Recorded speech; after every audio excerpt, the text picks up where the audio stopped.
regarde les vagues, je regarde la mer, ô Seigneur, tu es Dieu. Quand je regarde les montagnes, je regarde les vallées, je regarde la mer, ô Seigneur, tu es Dieu.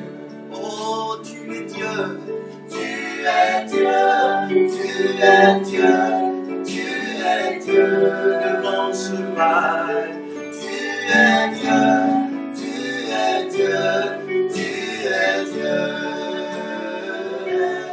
Quand je regarde les montagnes, je regarde les vallées, je regarde la mer, ô Seigneur, tu es Dieu. Oh, tu peux tout, Seigneur, tu peux tout, mon Dieu. Oh, mon roi, tu peux tout. Oh, tu peux tout, Seigneur, tu peux tout, tu peux tout, tu peux tout. Quand je regarde les montagnes, je regarde les vallées, je regarde la mer, ô Seigneur, tu peux tout. Alléluia. Je reconnais que tu peux tout, Seigneur, et que rien ne t'est impossible. Je reconnais que tu peux tout et que rien ne t'est impossible. Je reconnais que tu peux tout et que rien ne t'est impossible. Oh, fais-moi voir, Seigneur, fais-moi voir ta gloire. Oh, Dieu, Seigneur, fais-moi voir ta gloire.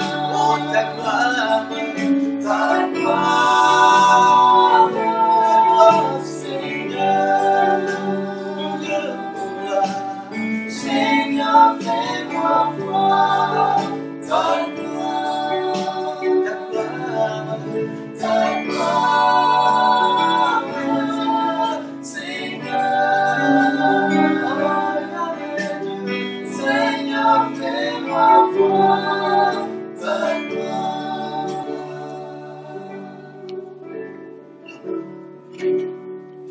C'est vrai,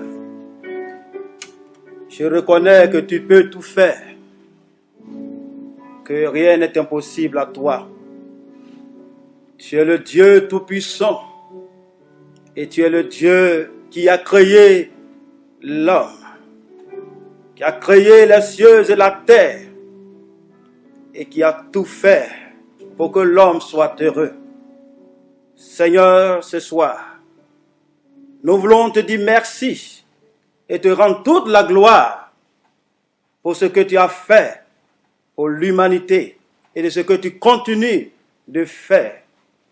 C'est pourquoi, en ce jour, pour cette culte de ce soir, nous voulons te dire merci et te recommander toutes choses en tes mains, ta parole, et que cette parole nous fasse du bien et que ton nom soit glorifié. Merci pour tout ce que tu as fait, pour la famille de la transfiguration et de ce que tu continues de le faire pour chaque vie et pour notre nation, au nom de Jésus-Christ. Amen. Amen. Chers frères et sœurs de la transfiguration et du monde entier, vous qui m'écoutez ce soir, j'ai un message pour vous. Et je voudrais m'adresser à vous qui m'écoutez, que j'ai un message très important pour vous, un message d'espoir.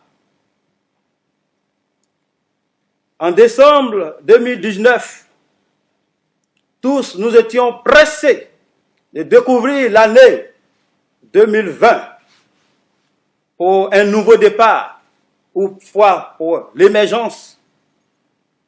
Mais voici, cette année tant entendue va bouleverser l'humanité tout entière par une maladie, ou je pourrais le dire, par une pandémie appelée coronavirus, Covid-19, qui ravage toute la belle créature de Dieu, qui détruit des vies. Nos cœurs sont troublés. Notre cœur est envahi par le chagrin, d'affliction, de douleur, de souffrance. Et nous sommes remplis d'amertume pour chacun de nous, d'où provient de cette souffrance physique, morale et plus mortelle qui ravage toute l'humanité, qui ravage cette planète Terre, de la Chine, l'Europe, l'Asie, l'Amérique, et même notre beau Afrique, berceau de l'humanité, est infecté par le Covid-19.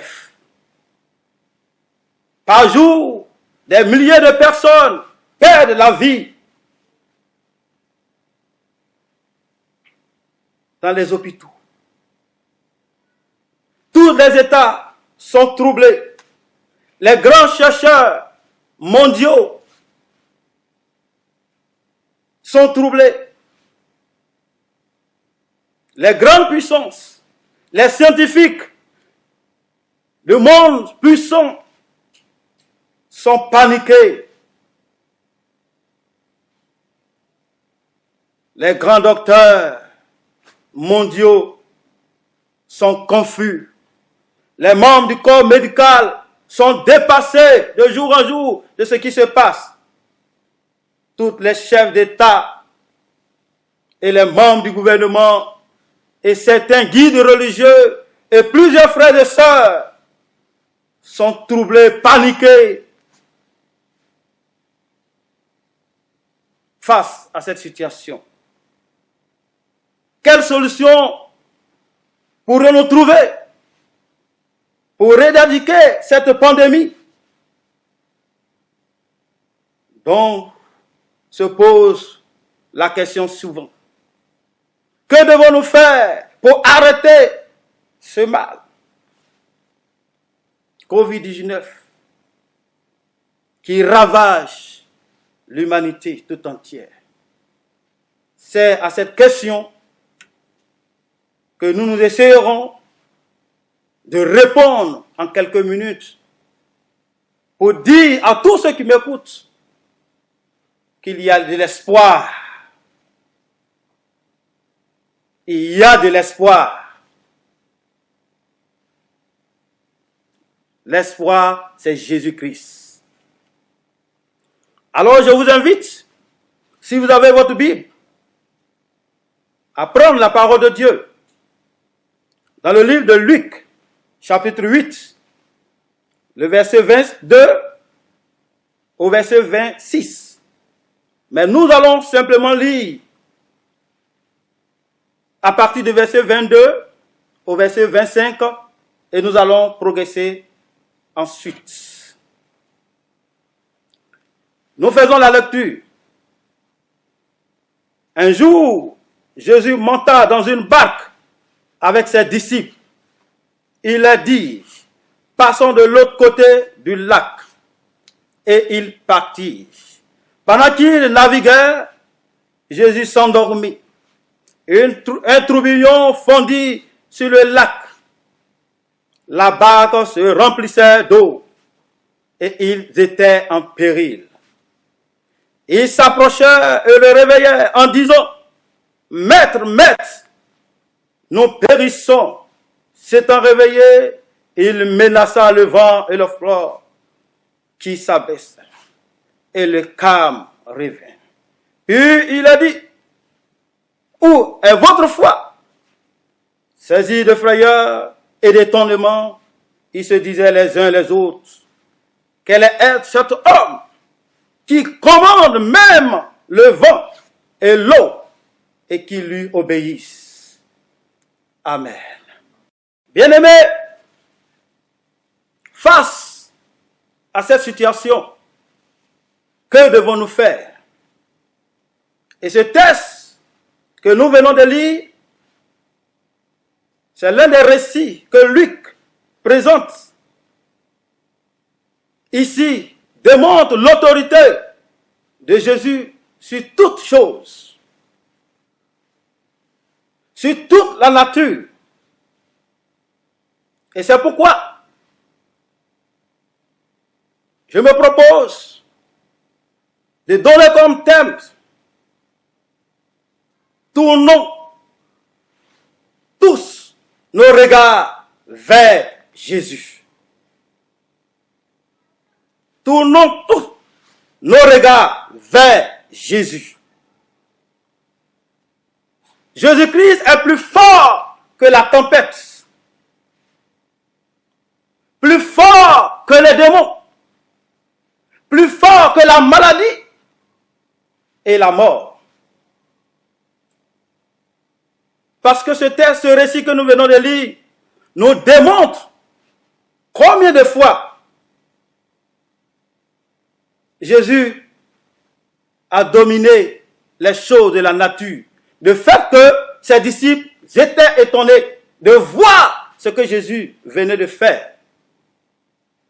Ils ont vu Jésus faire des miracles, oui, mais cette fois-ci, cela va les dépasser. C'est pourquoi je voudrais dire à tous ceux qui m'écoutent que ce que nous voyons, c'est une réalité, mais Jésus-Christ est celui qui est tout puissant et qui peut guérir cette pandémie. Alors, le premier point, Jésus-Christ plus fort que la tempête. Pendant qu'il naviguait, un tourbillon fondit sur le lac. La barque se remplissait d'eau. Et il était dérangé, tous dérangés. Les disciples étaient tous troublés. À cette période, la tempête était violente qui rendait les navigations périlleuses. Et c'était des pêcheurs, ils savaient. Ils le savaient. C'est pourquoi les disciples avaient peur de ce qui se passait.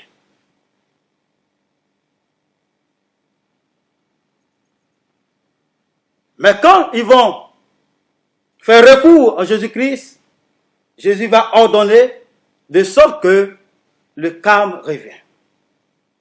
Face à ce que nous voyons aujourd'hui, nous sommes gagnés par la peur et par le découragement. Cela est normal. Parce que face à ce que nous voyons, cela est normal. Les disciples saisissaient d'effroi et craignaient pour leur vie. S'approchèrent du Maître et le réveillaient. Jésus, nous périssons. C'est ce que nous devons aussi faire aujourd'hui. Face à cette situation, frères et sœurs, nous devons nous approcher de Jésus-Christ. Lui faire connaître la situation, lui faire connaître le problème que nous vivons.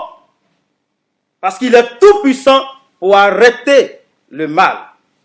Mais aujourd'hui, combien de personnes fléchissent les genoux et cherchent la face de ce Dieu qui a créé l'homme à son image? Rare. C'est des bénédictions matérielles que nous acquérons, sans oublier celui qui nous a créés, qui peut tout arrachée. Chers frères et sœurs, face à cette situation, nous devons faire recours à Jésus-Christ. Parce qu'il est le seul espoir de l'humanité. Et voyons, lorsque les disciples lui ont présenté la situation avec un sang-froid parfait, il menaça le vent et le froid, et le calme revient. Voici comment Jésus exerce sa seigneurie sur les éléments de la nature, sur les démons, sur la maladie et même sur la mort. Frères et sœurs, tournons nos regards vers Jésus-Christ. En ces temps de la fin. Car ce que nous voyons, des années en arrière, la Bible nous relève que nous aurons des moments difficiles. Et ce que nous voyons, plusieurs sont mélangés. Jésus n'a pas changé. Il continue de le faire. Dans le même texte que nous avons lu, puisque je l'ai dit, cela continue jusqu'au verset 56. La deuxième partie, Jésus-Christ a le pouvoir sur les démons. Quand nous prenons le verset 26 au verset 39,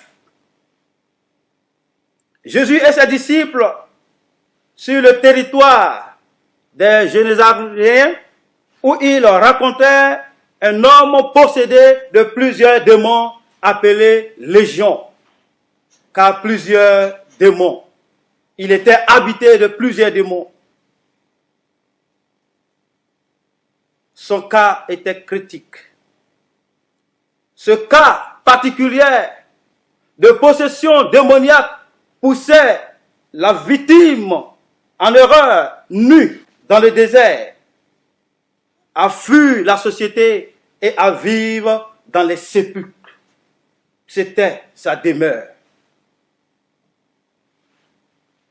Il vivait dans les sépulcres. Mais le verset 29, ayant vu Jésus, il poussa un cri, se jeta à ses pieds et dit d'une voix forte, qu'y a-t-il entre moi et toi, Jésus, fils du Dieu très haut? Regardez, bien-aimés, ce possédé reconnaît la puissance de Jésus, fils du Dieu très haut. Je t'en supplie, ne me portune pas. Un démon qui reconnaît la puissance de Jésus. Et aujourd'hui, l'humanité, l'homme qui est créé à l'image de Dieu, plusieurs personnes se détournent de ce Dieu qui les a créés. Il ne reconnaît pas cette puissance. Il se remet dans plusieurs choses qui les détruit à petit feu. Chers amis, vous qui m'écoutez, faites très attention. Revenons à l'Éternel, le Dieu qui nous a créés. Revenons à l'Éternel, ce Dieu qui nous a créés.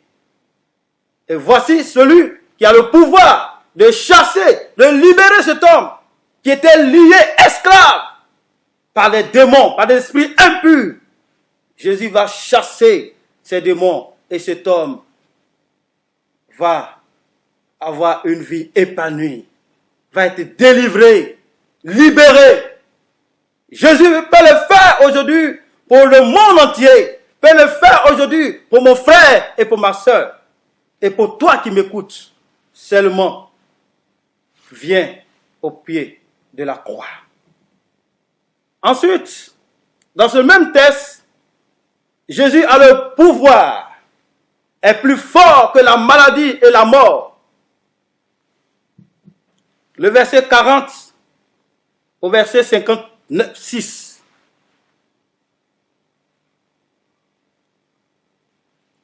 Jésus et ses disciples sur le territoire. Jésus et ses disciples continuaient leur marche. Ils traversaient de nouveau le lac de Galilée vers sa rivale occidentale, où une autre foule l'attendait. Jairus, un chef des synagogues, était particulièrement impatient de voir Jésus, parce que sa fille unique de 12 ans était malade, active de la mort. Il pria instamment Jésus de venir chez lui. Pendant que Jésus y allait, il était pressé par la foule, de sorte que Jésus n'arrive pas à avancer plus rapidement. Le verset 48.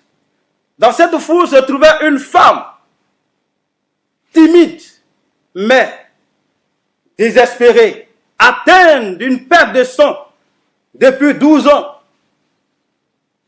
Elle avait dépensé toutes ses économies, sa fortune, dans la consultation médicale, sans aucune n'ait pu la guérir.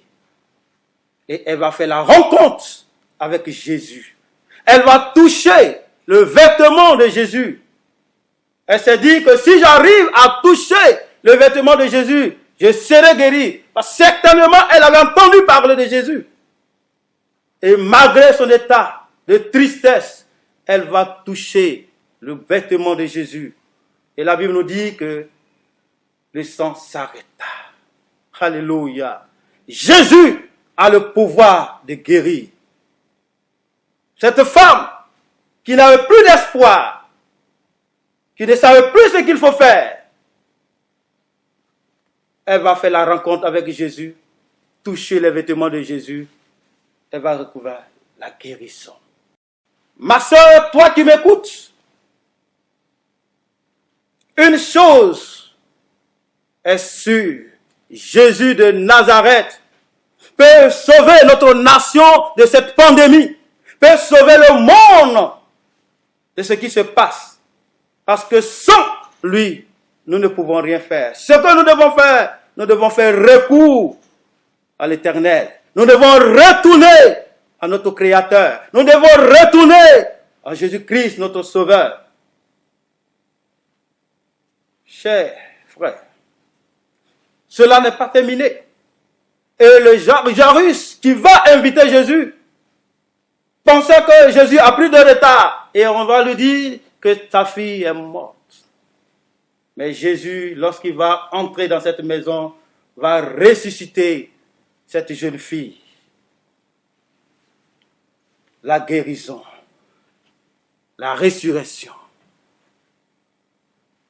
C'est pour dire que rien n'est impossible en Jésus-Christ.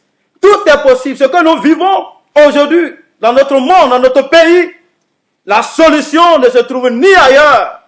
La solution se trouve à la personne de Jésus. C'est pourquoi je vous invite, chers parents, chers amis, chers frères et sœurs, chères autorités ecclésiastiques, retournons à l'Éternel. Retournons à l'Éternel, car lui seul peut nous sauver de cette situation. Comprenons-nous qu'il y a un temps pour toutes choses. Un temps pour toutes choses dans les cieux et sur la terre. Alors, quelle que soit la durée de la nuit, le soleil finira toujours par se lever. Alors, chers amis, chers parents, je vous invite à accepter Jésus-Christ comme sauveur personnel, à lui mettre au devant de tout ce qui se passe, car c'est lui seul qui a le pouvoir sur la mort sur la maladie. C'est lui seul qui a le pouvoir sur la tempête. Il a le pouvoir sur les démons et il a le pouvoir sur la maladie. Sur le coronavirus, Jésus a le pouvoir. Tournons-nous tous nos regards vers Jésus-Christ et retournons à notre Créateur. Alors, que Dieu vous bénisse, chers frères et sœurs qui m'écoutent. Que la gloire revienne à notre Dieu. Revenons à l'Éternel. Que Dieu vous bénisse. Amen.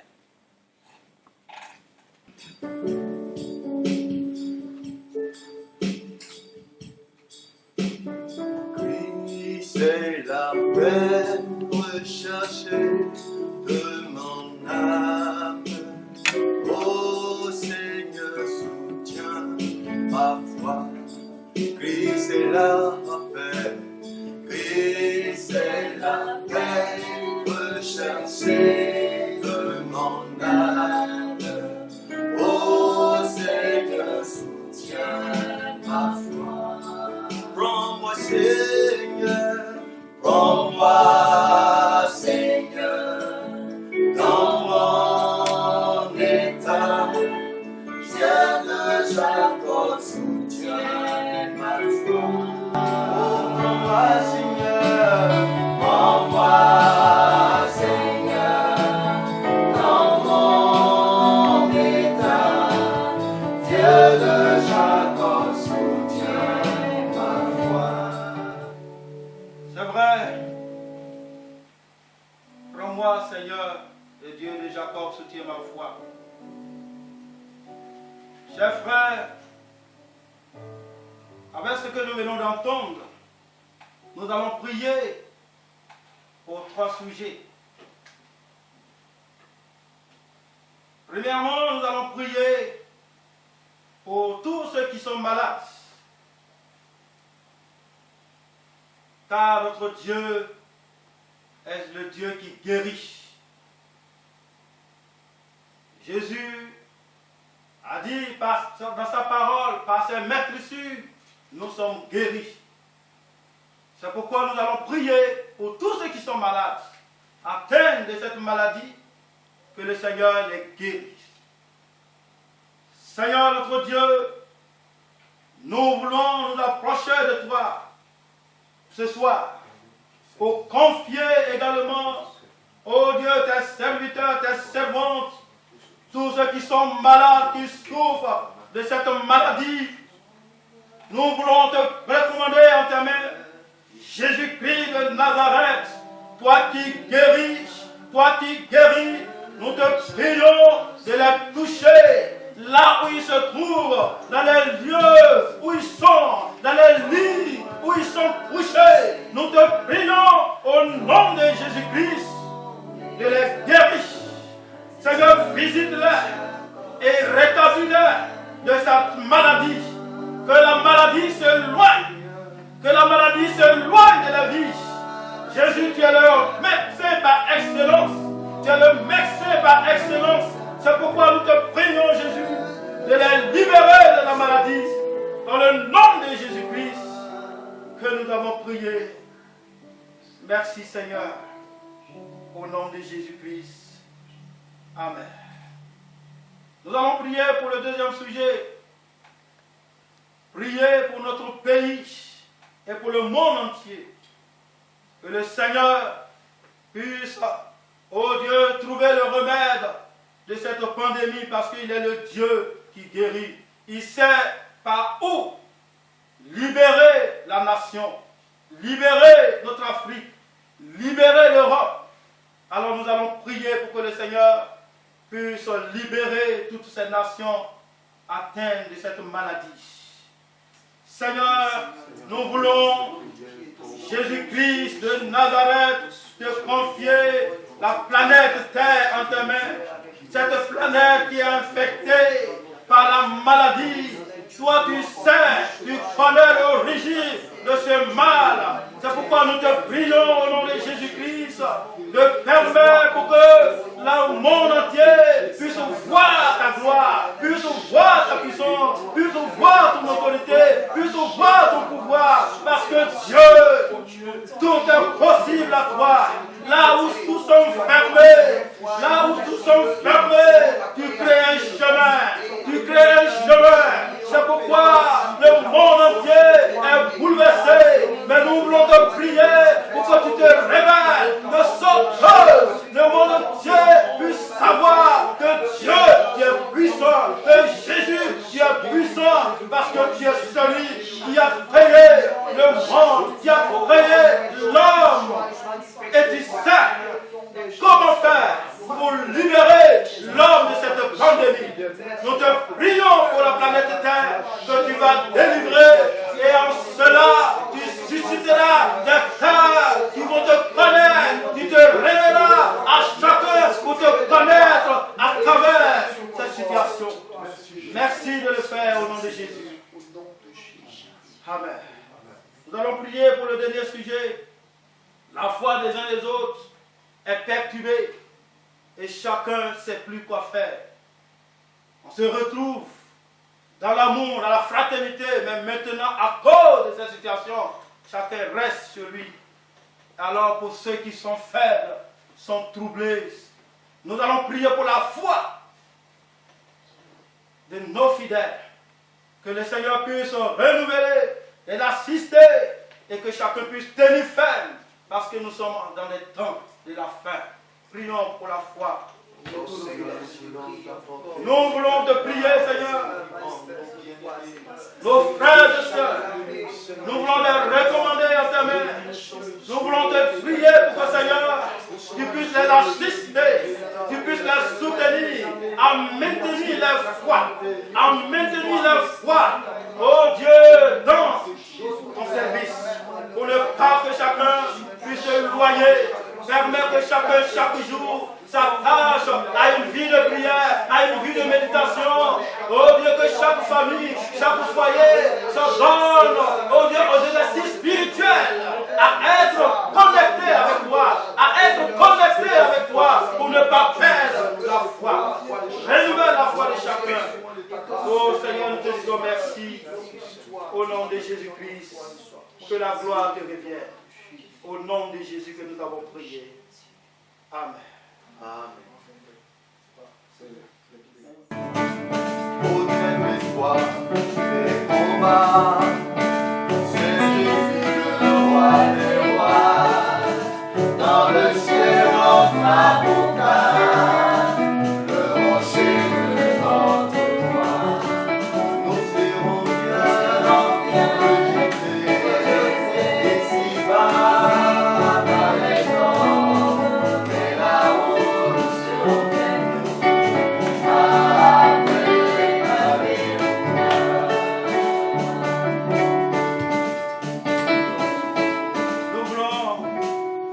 Merci de nous avoir écoutés et que le Seigneur vous bénisse et qu'il vous renouvelle. Nous voulons vous donner quelques informations à nos frères et sœurs du temple de la transfiguration des deux plateaux avant. Nous voulons vous rappeler que nous sommes là le mardi à partir de 9h jusqu'au samedi. Pour tous ceux qui ont des besoins, qui veulent nous voir, nous sommes là de permanence pour pouvoir vous recevoir, chère famille.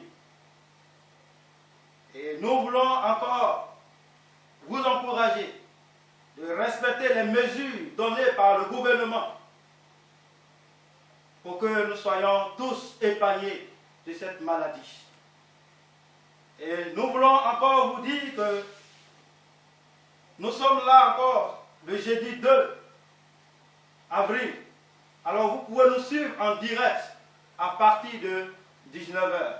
Que Dieu vous bénisse, chère famille. Nous allons prier pour la fin. Seigneur, nous te disons merci pour ce moment que tu as rendu favorable et que la gloire et l'honneur te reviennent.